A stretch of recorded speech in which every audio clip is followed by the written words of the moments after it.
প্রথমেই জানিয়ে দিব শেষ মুহূর্তে পরিস্থিতি পাল্টাচ্ছে গণভোটে হ্যাঁ জয়ী সংসদে বেশি ক্ষমতা থাকবে জামায়াত জোটের ক্ষমতার নতুন সমীকরণ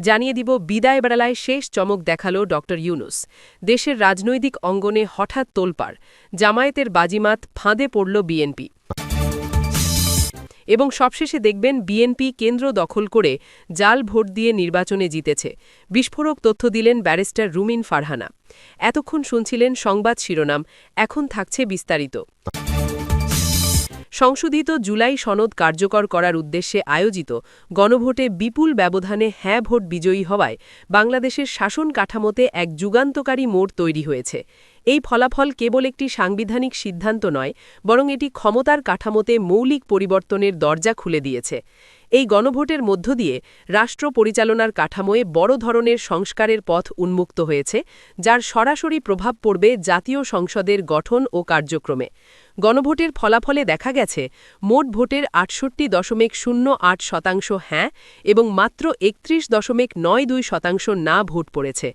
সংখ্যার হিসেবে প্রায় ৪,৮০,০০,০০০ ভোটার সংশোধিত জুলাই সনদের পক্ষে রায় দিয়েছেন বিপরীতে প্রায় ২,২৫,০০,০০০ ভোটার এর বিরোধিতা করেছেন এই বিপুল ব্যবধান কোনো সাধারণ ফলাফল নয় বরং এটি বাংলাদেশের রাজনীতিতে ক্ষমতার ভারসাম্য পুরোপুরি পাল্টে দিয়েছে এই ফলাফলের মাধ্যমে জামায়াত জোট সংসদীয় রাজনীতিতে এমন এক অবস্থানে পৌঁছেছে যেখান থেকে তারা ভবিষ্যতের নীতি নির্ধারণে বড় ধরনের প্রভাব বিস্তার করতে পারবে এই গণভোটের জয় জামায়াত জোটকে শুধু রাজনৈতিকভাবে শক্তিশালী করেনি বরং সাংবিধানিক কাঠামোর ভেতর দিয়েই তাদের হাতে এমন কিছু ক্ষমতা এনে দিয়েছে যা তাদের আগামী দিনের রাজনীতিতে এক ধরনের কিং মেকার অবস্থানে বসিয়ে দিচ্ছে এই ফলাফল বোঝার জন্য শুধু সংখ্যার দিকে তাকালেই হবে না দেখতে হবে কোন শ্রেণী কোন অঞ্চল এবং কোন রাজনৈতিক শক্তি কিভাবে ভোট দিয়েছে গণভোটের সময় বিএনপি ও তাদের সমর্থকরা সারা দেশে সক্রিয়ভাবে না ভোটের পক্ষে প্রচারণা চালায় তাদের বক্তব্য ছিল জুলাই সনদ কার্যকর হলে গণতান্ত্রিক কাঠামো দুর্বল হবে এবং দেশের সার্বভৌমত্ব ক্ষতিগ্রস্ত হতে পারে বিএনপির নেতৃত্ব যে বার্তা দিয়েছে তাতে তাদের সমর্থকরা বড় মাত্রায় সাড়া দিয়েছে বিএনপি যে ২০৯টি আসনে জয়ী হয়েছে সেই সব এলাকায় উল্লেখযোগ্য সংখ্যক ভোটার গণভোটে না ভোট দিয়েছেন এর মধ্য দিয়ে প্রমাণ হয়েছে যে বিএনপির ভোট ব্যাংক এখনও নেতৃত্বের নির্দেশনা অনুসরণ করে অন্যদিকে জামায়াত ও তাদের জোটভুক্ত দলগুলোর সমর্থকরা অত্যন্ত সংগঠিত ও শৃঙ্খলাপূর্ণভাবে হ্যাঁ ভোট দিয়েছে জামায়াত যে ৬৮টি আসনে জয়ী হয়েছে এবং তাদের মিত্র দলগুলো যেমন জাতীয় নাগরিক পার্টি যে ৬টি আসন পেয়েছে এই অঞ্চলগুলোতে হ্যাঁ ভোটের হার ছিল প্রায় সর্বোচ্চ পর্যায়ে শুধু দলীয় সমর্থকরাই নয় অনেক সাধারণ ভোটারও হ্যাঁ ভোট দিয়েছে কারণ তাদের একটি বড় অংশ বিশ্বাস করেছে যে জুলাই সনদ বাস্তবায়িত হলে রাষ্ট্র ব্যবস্থায় ভারসাম্য আসবে এবং দীর্ঘদিনের কাঠামোগত সমস্যাগুলো সমাধানের সুযোগ তৈরি হবে এই গণভোটের পর জামায়াত জোট সংসদে যে অতিরিক্ত প্রভাব অর্জন করতে যাচ্ছে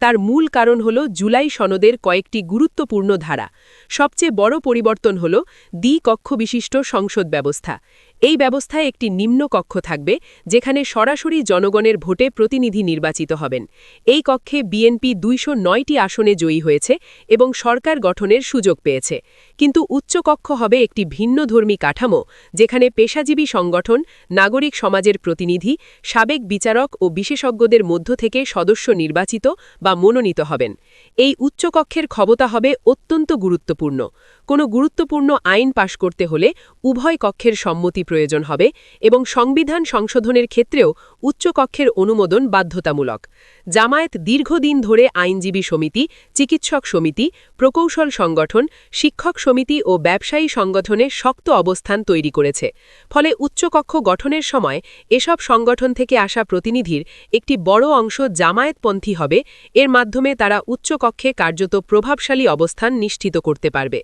জুলাই সনদের আরেকটি গুরুত্বপূর্ণ দিক হল আনুপাতিক প্রতিনিধিত্ব বা পিআর পদ্ধতির প্রবর্তন বর্তমান ফার্স্ট পাস্ট দ্য পোস্ট পদ্ধতিতে একটি আসনে যে প্রার্থী সবচেয়ে বেশি ভোট পায় সেই জয়ী হয় এবং বাকি ভোট কার্যত মূল্যহীন হয়ে পড়ে কিন্তু পিআর পদ্ধতিতে সারা দেশে কোনো দল মোট যত শতাংশ ভোট পাবে সেই অনুপাতে সংসদে আসন বণ্টন হবে জামায়াত সরাসরি ৬৮টি আসন পেলেও জাতীয়ভাবে তারা যে ১৫ থেকে ২০% ভোট পেয়েছে তার ভিত্তিতে অতিরিক্ত আসন পাওয়ার সুযোগ তৈরি হবে এতে তাদের সাংসদীয় শক্তি আরও বাড়বে এই বাস্তবতায় বিএনপি সরকার গঠন করলেও বড় কোনো সিদ্ধান্ত নিতে গেলে জামায়াতের সঙ্গে সমঝোতায় যেতে বাধ্য হবে।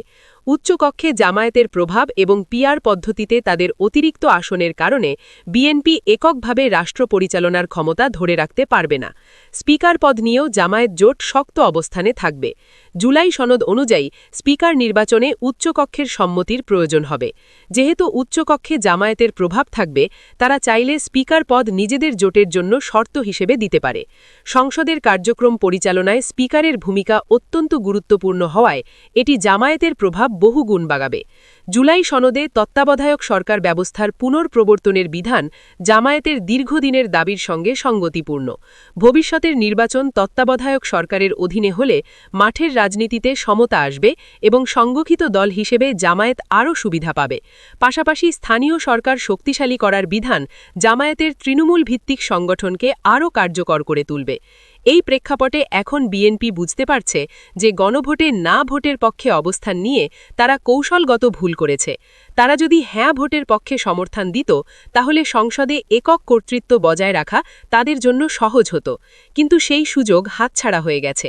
লন্ডনে অবস্থানরত তারেক রহমান দেশের বাস্তব রাজনৈতিক সমীকরণ পুরোপুরি বুঝতে না পারায় বিএনপি এই অবস্থায় পড়েছে, এমন মতো রাজনৈতিক অঙ্গনে শোনা যাচ্ছে।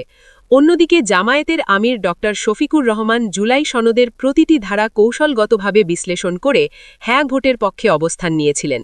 তার এই সিদ্ধান্ত যে রাজনৈতিকভাবে কতটা ফলপ্রসূ হয়েছে তা গণভোটের ফলাফলের মধ্য দিয়েই স্পষ্ট। সবশেষে বলা যায়, এই গণভোটের হ্যাঁ জয় কেবল একটি সাংবিধানিক সংস্কারের অনুমোদন নয়, এটি জামায়াত জোটকে বাংলাদেশের রাজনীতিতে নির্ধারক শক্তিতে পরিণত করেছে। স্পিকার পদে প্রভাব, উচ্চকক্ষে শক্ত অবস্থান, পিআর পদ্ধতিতে অতিরিক্ত আসন এবং তত্ত্বাবধায়ক সরকার ব্যবস্থা, এই সব কিছু মিলিয়ে তারা এমন জায়গায় পৌঁছেছে যেখান থেকে ভবিষ্যতের যে কোনো সরকারকে তাদের উপেক্ষা করা কঠিন হবে। এই অবস্থান তৈরি হয়েছে একটিমাত্র কৌশলগত সিদ্ধান্তের কারণে, গণভোটে হ্যাঁ ভোটের পক্ষে দাঁড়ানো। বাংলাদেশ ভারতের সম্পর্ক কোনো একটি ইস্যুতে বন্দী বা আটকে থাকা উচিত নয়। গণ আন্দোলনে ক্ষমতাচ্যুত শেখ হাসিনা ভারতে অবস্থান করলেও তা ভারতের সঙ্গে বিস্তৃত সম্পর্ক গড়তে বাংলাদেশের পথে বাধা হবে না। এমনটাই বলেছেন বাংলাদেশের সর্বশেষ জাতীয় নির্বাচনে বিজয়ী দল বিএনপির মহাসচিব মির্জা ফখরুল ইসলাম আলমগীর। ঢাকার গুলশানে দলীয় কার্যালয়ে ভারতীয় সংবাদমাধ্যম দ্য হিন্দুকে দেওয়া একান্ত সাক্ষাৎকারে বিএনপির মহাসচিব মির্জা ফখরুল ইসলাম আলমগীর বলেন, বাংলাদেশের স্বার্থে যেসব প্রকল্প আছে সেগুলো দ্রুত এগিয়ে নেওয়া হবে। ভারতের সঙ্গে উন্নয়ন অংশীদারিত্ব জোরদার করা হবে। মির্জা ফখরুল বলেন, আমরা বিশ্বাস করি হাসিনা গুরুতর মানবাধিকার লঙ্ঘন করেছেন। তাকে শাস্তি দেওয়ার জনদাবি রয়েছে।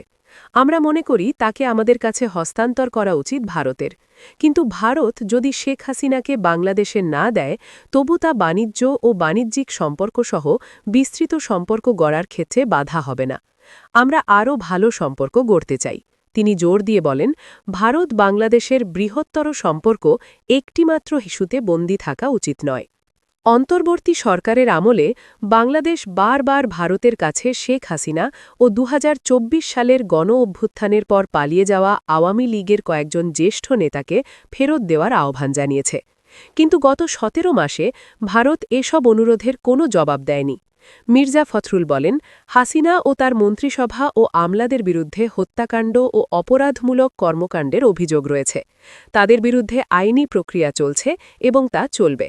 হাসিনা সরকারের আমলে সাবেক প্রধানমন্ত্রী খালেদা জিয়া গ্রেপ্তার হলে বিএনপির স্থায়ী কমিটির নেতৃত্ব দেন মির্জা ফখরুল। সে সময় দলের ভারপ্রাপ্ত চেয়ারম্যান তারেক রহমান যুক্তরাজ্যে নির্বাসনে ছিলেন। তিনি বলেন, ভারত বাংলাদেশ সম্পর্কের কিছু জটিল ইস্যু আছে, তবে তা সহযোগিতার ক্ষেত্রগুলোকে ছাপিয়ে যাওয়া উচিত নয়। তিনি বলেন, আমেরিকা ও চীনের মধ্যে অনেক সমস্যা আছে, তবুও তারা একে অপরের সঙ্গে কাজ করছে। ভারত বাংলাদেশ সম্পর্কেও আমরা একটি ইস্যুতেই আটকে থাকতে পারি না। মির্জা ফখরুল বাংলাদেশের রাজনীতিতে বিএনপির ঐতিহাসিক ভূমিকার কথা তুলে ধরেন। ১৯৭৫ সালের অগাস্টে শেখ মুজিবুর রহমান নিহত হওয়ার পর যখন শেখ হাসিনা ও তার পরিবারের অন্য সদস্যরা ভারতে অবস্থান করছিলেন, তখন বিএনপি